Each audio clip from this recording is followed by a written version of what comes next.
शंकराचार्य के खिलाफ जो एफआईआर का आदेश अदालत ने दिया है, क्या ये किसी दबाव या प्रभाव में है या फिर तथ्यों के आधार पर है?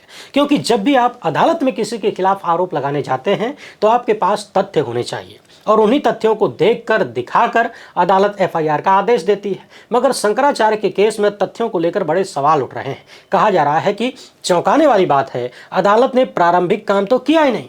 वकीलों के बीच कौन कौन से सवाल उठ रहे हैं, वो प्रारंभिक कार्य कौन से हैं जो अदालत को करना चाहिए था और नहीं किया कथित रूप से, और क्यों वकीलों ने न्यायपालिका की मंशा पर चिंता व्यक्त किया है, उसे तो समझेंगे ही। साथ ही बात करेंगे कि शंकराचार्य एवं मुक्तेश्वरानंद समेत तमाम लोग इस पूरे मामले की जांच भाजपाई राज्य की पुलिस से क्यों नहीं कराना चाहते।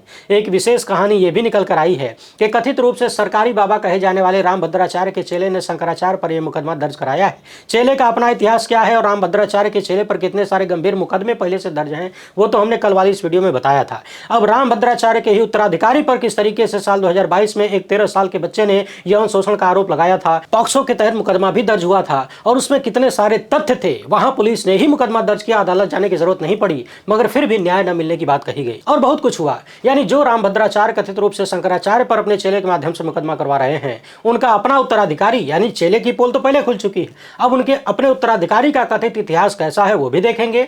एक और विशेष मामला सामने आया है। आपको याद होगा, शंकराचार्य लगातार भाजपाई सत्ता को गोहत्या के मामले पर लपेट रहे थे। कह रहे थे कि जो गाय कटवा रहे हैं वो हिंदू नहीं हो सकते। योगी आदित्यनाथ को चैलेंज कर दिया। अब खबर आई है कि बीफ एक्सपोर्ट करने वाली देश की सबसे बड़ी कंपनी ने बीजेपी को पिछले साल 30 करोड़ का चंदा दिया है। इन सभी मामलों को जब आप एक एक करके सुनेंगे, समझेंगे और वकीलों ने न्यायपालिका को लेकर जो सवाल उठाए हैं उसको बारीकी से समझेंगे तो खेल किसी अलग ही लेवल का दिखेगा। एकदम आसान भाषा में टू द पॉइंट चर्चा करेंगे। मगर उससे पहले आप सभी से एक छोटी सी अपील, पहली बार है तो चैनल को सब्सक्राइब करके घंटी बजा दीजिए टानो से। हर एक वीडियो को लाइक और शेयर करना आपकी जिम्मेदारी है। इसके अलावा आपको पता है कि हम किसी धन्ना सेठ या राजनीतिक दल के दम पर चलते नहीं, तभी खुलकर आपके मुद्दों पर बात हो पाती है। हमारा काम पसंद आता हो तो इस QR कोड या फिर मोबाइल नंबर का प्रयोग करते हुए जो भी हो सके आर्थिक सहयोग भेजने का प्रयास जरूर करें। बहुत बहुत धन्यवाद। आगे की बात करने से पहले मैं साफ कर देना चाहता हूं, ना काहू से दोस्ती ना काहू से बैर, दोनों ही पक्षों से हमारा दूर दूर तक कोई लेना देना नहीं है, कोई संपर्क कोई संबंध नहीं है, न ही हमारे कोई रिश्तेदार है न कोई हमारा दुश्मन है, और होते भी तो कोई फर्क नहीं पड़ता। हमारा काम संविधान सम्मत बात करने का है, न्याय संगत बात करने का है, तथ्यों के आधार पर चर्चा करने का है, इससे इतर कुछ भी नहीं। बाकी अमृत काल में तो आप जानते ही हैं कि तथ्यों की कैसी ऐसी तैसी की जाती है। सुबह सुबह खबर मिलने लगी कि जिस आशुतोष नाम के व्यक्ति ने शंकराचार्य पर FIR करवाया है वो इलाहाबाद पुलिस के साथ संगम तट पर पहुंचे और दिखा रहे थे कि कहां पर शंकराचार्य का शिविर लगा था। अब खाली रेगिस्तान में जगह दिखाकर, हवा में और जगह देखकर उत्तर प्रदेश की पुलिस कौन सा सबूत जुटा लेगी और कौन सा दिमाग भिड़ा रहे होंगे, ये तो वही बता सकते हैं। क्योंकि गलगोटिया का जमाना चल रहा है, कुछ भी हो सकता है। और बात जहां तक सबूत तथा तथ्यों की है तो सोशल मीडिया पर वाराणसी के एक वकील जो कि बार काउंसिल ऑफ इंडिया के सदस्य हैं, नाम है श्रीनाथ त्रिपाठी, उनका इंटरव्यू खूब वायरल है जिसमें उन्होंने कुछ बेहद गंभीर सवाल उठाए हैं, ऑर्डर लेकर बैठे हैं और कह रहे हैं कि यदि देश और राज्य का शासन तंत्र किसी भी व्यक्ति को आरोपित करना चाहे, किसी मामले में फंसाना चाहे, यानी सरकार फंसाना चाहे, बदनाम करना चाहे, तो फिर वो बड़ी आसानी से कर सकते हैं। और मुकदमा दर्ज करना, गिरफ्तार करना तो छोटी बात है, शासन हत्या करवा सकता है। जब गली छाप गुंडे हत्या करवा सकते हैं तो शासन क्या नहीं कर सकता। इनका कहना है कि मैं लंबे वक्त से शंकराचार्य और उनके गुरु सबको जानता हूं, मेरे पड़ोसी भी रहे हैं, मगर सवाल यह है कि अगर शंकराचार्य को किसी के साथ कुछ बुरा करना ही था, किसी बच्चे का यौन शोषण करना भी था, तो मध्य प्रदेश से लेकर वाराणसी तक हर जगह उनका आश्रम है, बड़ी बड़ी व्यवस्थाएं हैं। भला संगम तट पर मेले में जहां हजारों लोग आते जाते हैं वहां इस तरह का पाप करने की जरूरत क्यों होगी। मगर फिर भी इन बातों को छोड़ भी दिया जाए तो जिस अदालत ने FIR का आदेश दिया है, जिस माननीय जज ने आदेश दिया है, उसने 14 पन्ने का आदेश दिया। इस 14 पन्ने के आदेश में सुप्रीम कोर्ट और इलाहाबाद हाईकोर्ट की तमाम रूलिंग को भर दिया गया है। यानी इस तरह के मामलों में सुप्रीम कोर्ट से लेकर हाईकोर्ट ने अब तक कैसा आदेश दिया है, क्या क्या कहा है, क्या बोला है, वो सारी चीजें इसमें लिख दी गई हैं, भर दिया गया है। लेकिन शंकराचार्य के मामले में किस तथ्य के आधार पर यह संज्ञेय अपराध बनता है, इसे बहुत ही हल्के में पैरा 24 में बताया गया है। और जो बताया गया है उससे यह बिल्कुल भी पता नहीं चलता कि अपराध कब हुआ, कहां हुआ, कितनी देर हुआ, कैसे एकांत की स्थिति बनी। यानी ऐसा तो नहीं है कि शंकराचार्य हजारों सैकड़ों लोगों के सामने या उनके चेले हजारों लोगों के सामने किसी बच्चे का यौन शोषण कर लेंगे। उसके लिए तो एकांत जगह होगी। तो मेले के दौरान ऐसी स्थिति कब बनी, कैसे बनी, कुछ अता पता नहीं है। और जिस मेले में हजारों लाखों लोग उपस्थित होते हैं, चारों तरफ शोरगुल होता है, मीडिया होती है, पुलिस होती है, वहां पर ऐसी स्थिति बनी तो कैसे बनी, कहां बनी और कब बनी, इसका कुछ अता पता नहीं चलता। एडवोकेट श्रीनाथ त्रिपाठी एक और सवाल उठाते हैं। इनका कहना है कि अपने आदेश में जज ने एडिशनल कमिश्नर की रिपोर्ट भी शामिल किया है और बार बार उसी रिपोर्ट की आड़ ले रहे हैं। यानी आसान भाषा में कहें तो जज साहब को कोई तथ्य या कोई आधार नहीं मिल रहा था, तो उन्होंने एडिशनल कमिश्नर की रिपोर्ट को ही आधार बनाने का प्रयास किया है, वो भी बार बार किया है, या फिर कहिए कि उसके पीछे छिपने की कोशिश किया है। यानी आसान भाषा में कहें तो जज ने पुलिस की रिपोर्ट के पीछे छिपने का प्रयास किया है। मगर सवाल तो ये है कि अगर पुलिस की इंक्वायरी के आधार पर एफआईआर का आदेश किया गया है, यानी पुलिस की इंक्वायरी में अपराध का संदेह निकलता है, तो यदि पुलिस की इंक्वायरी में अपराध का संदेह था तो फिर पुलिस ने ही मुकदमा क्यों नहीं दर्ज किया, अदालत जाने की जरूरत क्यों पड़ी? और उससे भी बड़ा सवाल यह है कि जब पुलिस ने मुकदमा दर्ज ही नहीं किया था तो फिर इंक्वायरी किस प्रोविजन में किया? आपको याद होगा कल भी हमने दिखाया था कि पूर्व आईपीएस और सीबीआई के पूर्व डायरेक्टर ने भी इस तरह के सवाल उठाए। उन्होंने भी बार बार पूछा कि जो आरोप लगाए गए हैं वो संज्ञेय अपराध की श्रेणी में आता है, मगर पुलिस ने एफआईआर दर्ज नहीं की और बात जब कोर्ट में गई तो वही पुलिस रिपोर्ट लेकर पहुंच जाती है। मूल सवाल है कि पुलिस ने जांच किस आधार पर किया जब उसने एफआईआर ही नहीं लिखा? क्यों किया जब उसने दर्ज ही नहीं किया था अपराध? अब वकील सवाल कर रहे हैं कि जिन बालकों का यौन शोषण करने का आरोप लगा है वो शंकराचार्य के संपर्क में आए कब, कहां से आए, कैसे आए? क्या वो शंकराचार्य अमुक्तेश्वरानंद के छात्र थे? क्या उनके आश्रम में उनका आना जाना था? क्या उन बच्चों के परिवार वालों का आश्रम में आना जाना था? क्या उन बच्चों का गुरुकुल में आना जाना था?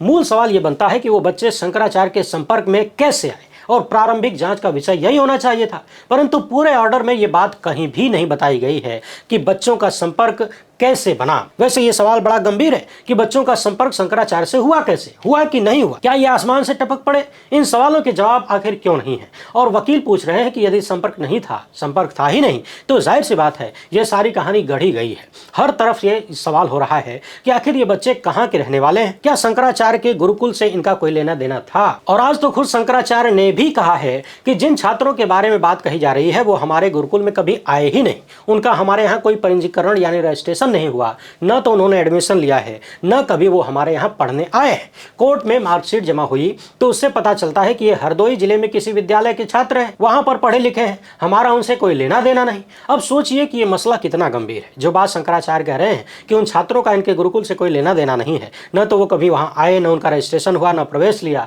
न उनसे पढ़े, ये बात कोर्ट के आदेश में भी गायब है कि शंकराचार्य इन युवकों से संपर्क में कैसे आए। वकील कह रहे हैं कि न्यायालय को लेकर बहुत कष्ट हो रहा है कि हाई कोर्ट से लेकर सुप्रीम कोर्ट तक की तमाम रूलिंग आपने भर दिया, लेकिन यह नहीं बताया कि किन तथ्यों के आधार पर यह अपराध बना है।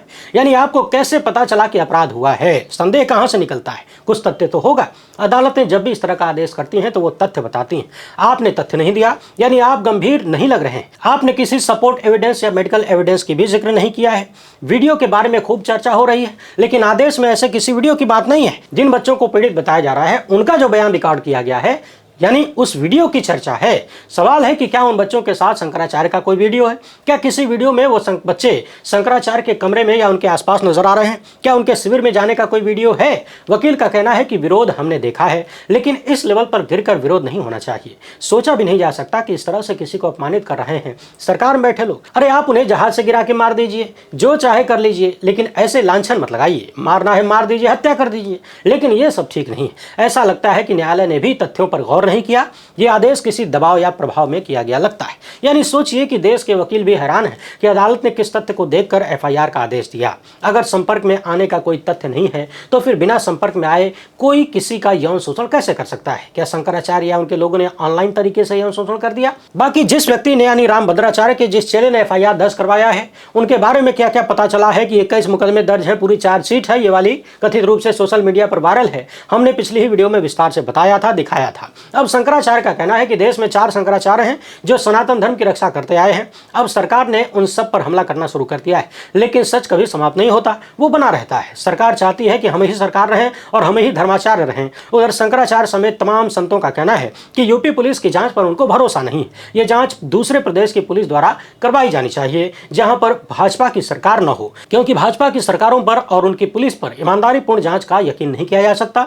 जहां तक बात पूछताछ की है, जांच की है, तो आइए हम हम तैयार हैं। शंकराचार्य ने कहा कि गिरफ्तारी का तो फिलहाल कोई प्रश्न नहीं बनता, क्योंकि गिरफ्तारी 3 कारणों से की जाती है। पहला ये कि घटना के साक्ष्य सुरक्षित रखने के लिए, दूसरा मेडिकल टेस्ट कराने के लिए, और तीसरा कि कहीं आरोपी भाग न जाए। आप देखिए, इतने दिन बीत चुके हैं, अब सबूत सुरक्षित रखने का कोई सवाल नहीं बनता। मुकदमा भी झूठा है, इसलिए साक्ष्य का प्रश्न ही नहीं उठता। इतने दिन बाद मेडिकल टेस्ट का भी कोई मतलब नहीं रह जाता है, और न ही हम कहीं भाग रहे हैं। हम तो यही हैं, सबके सामने मौजूद हैं। इसके बाद भी अगर गिरफ्तार करना चाहते हैं तो हम तैयार हैं, लेकिन इस गिरफ्तारी का मतलब यही होगा कि काल नेमी चाहता है कि शंकराचार्य का अपमान किया जाए और जनता की नजर में उन्हें दोष सिद्ध किया जाए। फिर भी हम पुलिस का विरोध नहीं करेंगे, पूरा सहयोग करेंगे। जो होगा जनता सब देख रही है। एक बड़ा सवाल यह भी है कि शंकराचार्य का कहना है कि एक हिस्ट्री सीटर बच्चों का अभिभावक बना हुआ है, यानी जिस पर ढेर सारे मुकदमे पहले से दर्ज हैं। बलात्कार से लेकर गोवध अधिनियम, डकैती, धमकी, जान से मारने की धमकी, सब कुछ इन बच्चों का अभिभावक बना हुआ है ऐसा आदमी। इनके असली अभिभावक कहाँ हैं, माँ बाप कहाँ हैं? शंकराचार्य का कहना है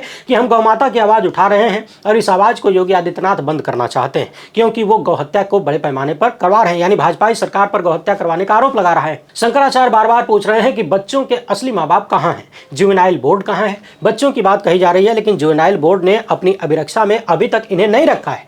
जो हिस्ट्री सीटर है वो बच्चों का अभिभावक बना हुआ है। वो हिस्ट्री सीटर रोज पब्लिक, पुलिस और कोर्ट के सामने जा रहा है, लेकिन कोई कुछ भी नहीं कह रहा। वैसे यहाँ एक महत्वपूर्ण सवाल यह है कि शंकराचार्य के लोगों की तरफ से आशुतोष ब्रह्मचारी नाम के इस व्यक्ति के खिलाफ जो चार्जशीट पब्लिक किया गया था, इस मामले में यानी जो पुलिस के दस्तावेज हैं कथित रूप से, उसमें कुछ केसेस में यह भी लिखा है कि ये आरोपी हाजिर नहीं हो रहा है। यदि ये चार्जशीट ताजा है तो सवाल ये भी उठता है कि जिस व्यक्ति के खिलाफ इतने सारे अपराध दर्ज हैं वो पुलिस से लेकर अदालत सबके सामने जा रहा है, क्या उत्तर प्रदेश की ही एक पुलिस उसको पहचान नहीं पा रही है? बहरहाल शंकराचार्य ने जहां तक गौमाता की आवाज उठाने की बात कही है और कह रहे हैं कि भाजपा की सरकारें गाय कटवा रही हैं, कटने दे रही हैं, गाय को बचा नहीं रही, हम बोल रहे हैं तो हमारी आवाज दबा रहे हैं, तो इन सब बातों को ध्यान में रखते हुए इस खबर को भी देखिए। ध्यान रहे, आशुतोष ब्रह्मचारी पर भी गोवध अधिनियम के तहत अपराध दर्ज है। अब ये खबर देखिए, पता चला है कि भारत के सबसे बड़े मांस निर्यातक ने भाजपा को अब तक का सबसे बड़ा डोनेशन दिया है। साल 2014 में नरेंद्र मोदी जब आए थे तो उस वक्त की सरकार की गुलाबी क्रांति यानी मांस एक्सपोर्ट को लेकर खूब सारा विपरीत माहौल बनाया गया। कहा जा रहा था, नरेंद्र मोदी कहते थे कि पूरे देश में पशुओं का वध हो रहा है, हर जगह वधशालाएं चल रही हैं और सरकार ताली बजा रही है, यानी पशुओं के वध को लेकर बहुत चिंतित थे। यूपीए सरकार को बदनाम करते थे। मगर अब देखिए, पता चल रहा है कि 2014 में जिस अलाना ग्रुप ने बीजेपी को 2 करोड़ का चंदा दिया था, उसी ग्रुप ने साल 2024-25 में बीजेपी को 30 करोड़ का चंदा दिया है। भारत का मांस निर्यात $4 बिलियन को पार कर गया है और अमृतकाल की शुरुआत होने पर यानी 2013-14 में इसने मात्र 2 करोड़ दिया था। अगले साल 50 लाख दिया, 2019 में 2 करोड़ दिया, 2023 में भी 2 करोड़ दिया, लेकिन अब ये 15 गुना बढ़कर 30 करोड़ पहुंच गया है। वैसे आपको याद दिला दें, भारत की कंपनियां कथित रूप से केवल भैंस का मांस एक्सपोर्ट करती है, कथित रूप से ऐसा कहा जाता है। यानी शंकराचार्य पर मुकदमा दर्ज कराने वाले लगातार सवालों के घेरे में हैं। इसी बीच रामभद्राचार्य पर मुकदमा दर्ज करवाने और सरकारी बाबा होने का आरोप लगता है, यानी जो भाजपाई सत्ता के इशारे पर शंकराचार्य पर मुकदमा करवाए हैं, कथित रूप से अपने चेले को आगे करके। उनका दूसरा चेला जो है, जो कि उनका उत्तराधिकारी भी है, नाम है रामचंद्र दास, असली नाम है जय मिश्रा। इनका पुराना मामला भी चर्चा में आ गया है। 28 फरवरी 2022 की इस खबर को पढ़िए। रामभद्राचार्य के उत्तराधिकारी के खिलाफ 13 साल के बच्चे के साथ अप्राकृतिक दुष्कर्म की रपट दर्ज की गई थी। बच्चे और उसके पिता ने आरोप लगाया था कि रामभद्राचार्य के उत्तराधिकारी ने 13 साल के लड़के के साथ अप्राकृतिक दुष्कर्म किया, पिस्टल दिखाकर जान से मारने की धमकी दी। कहा गया कि 36 दिनों से न्याय की गुहार लगा रहा है परिवार। मुख्यमंत्री के दरबार में भी गया, शिकायत दर्ज किया, लेकिन मामला हाई प्रोफाइल होने के कारण पीड़ित परिवार पर ही सुलह करने का दबाव बनाया गया। करोड़ों रुपए की पेशकश भी कथित रूप से की गई, जगह जगह से धमकियां दिलवाई गई। मिर्जापुर के लालगंज थाने में 27 फरवरी को पॉक्सो एक्ट के तहत मुकदमा दर्ज किया गया था, लेकिन 36 दिन बीत जाने के बाद भी पुलिस ने आरोपी को गिरफ्तार तक नहीं किया। परिवार आर्थिक रूप से बेहद कमजोर था। पिता नौकरी छोड़ छाड़ के बच्चे को न्याय दिलाने में जुटे थे, लेकिन दर दर की ठोकरें खा रहे थे। आप भी सोचिए, जिसे सरकार बड़े बड़े पुरस्कार दे रही हो, उसके उत्तराधिकारी पर मुकदमा दर्ज करवाना और कार्रवाई करवाना कितना मुश्किल काम होगा। और यह भी सोचिए कि रामभद्राचार्य के उत्तराधिकारी पर पुलिस ने खुद ही अपराध दर्ज कर लिया था। अदालत जाने की जरूरत नहीं पड़ी, क्योंकि यहाँ पर तमाम तथ्य और सारी चीजें मौजूद थी। अभिभावक मौजूद थे, यानी पिता मौजूद था, कोई हिस्ट्री सीटर नहीं। इस घटना में पीड़ित बच्चे के पिता सबके सामने थे, जबकि अभी शंकराचार्य पर जो आरोप लगा रहा है, वहां पीड़ित बच्चों का परिवार कहीं कुछ अता पता ही नहीं है, और जो अभिभावक बना हुआ है वो हिस्ट्री सीटर है। रामभद्राचार्य के उत्तराधिकारी रामचंद्र दास पर आरोप लगा था कि उसने 13 साल के बच्चे को व्याकरण की शिक्षा दिलवाने के लिए एडमिशन कराया। 8 से 14 फरवरी तक मिर्जापुर जिले में कथा कार्यक्रम हुआ, उसमें 13 साल के बच्चे को भी ले जाया गया। कार्यक्रम के 6वें 7वें दिन रामभद्राचार्य के उत्तराधिकारी ने बच्चे को अपने कमरे में बुलाया, अर्धनग्न होकर तेल मालिश करवाने लगा और फिर वो सब कुछ किया जिसके लिए मुकदमा दर्ज हुआ। इस खबर में एक एक हरकतें विस्तार से लिखी गई हैं, आप चाहें तो पढ़ सकते हैं। जब बच्चे ने विरोध किया तो रामभद्राचार्य के उत्तराधिकारी ने रिवॉल्वर दिखाकर डराया धमकाया और कहा कि किसी को बताया तो गोली मार दूंगा। बच्चे ने डर कर किसी से कुछ नहीं कहा, डरा सहमा रहने लगा। कुछ दिन बाद खुद रामभद्राचार्य के चेले रामचंद्र ने व्हाट्सएप कॉल करके परिवार वालों से कहा कि अपने बच्चे को ले जाइए, और बच्चा जब घर पहुंचा तो उसने सारी कहानी बता दी। अब इसके आगे जरा पता लगाइए कि पॉक्सो एक्ट के तहत मुकदमा दर्ज होने के बाद भी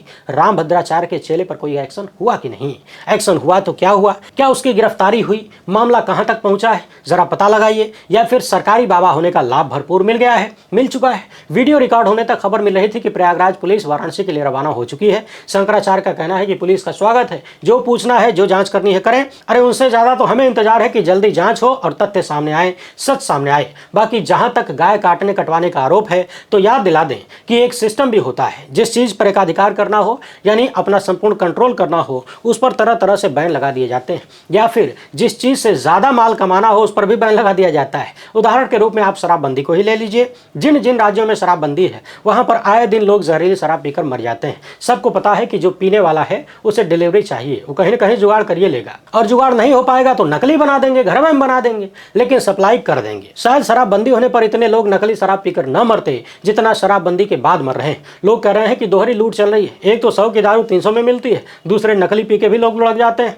नुकसान सरकार का हो रहा है, यानी सरकारी पैसे का नुकसान हो रहा है, लेकिन फायदा सरकार में बैठे लोगों का हो रहा है, क्योंकि नकली सप्लाई करने वाले या फिर तस्करी करने वाले अपने दम पर यह सब कुछ नहीं कर सकते। इसमें पूरा सिस्टम साथ देता है, पुलिसिया व्यवस्था होती है। इसका उदाहरण है, हाल ही में हमने बिहार में जाकर देखा था, दिखाया था। ऑन कैमरा लोग कह रहे थे कि बताइए पत्रकार साहब कौन सा ब्रांड चाहिए, अब वही मंगवाते हैं, दोनों लोग बैठ के साथ में पिएंगे।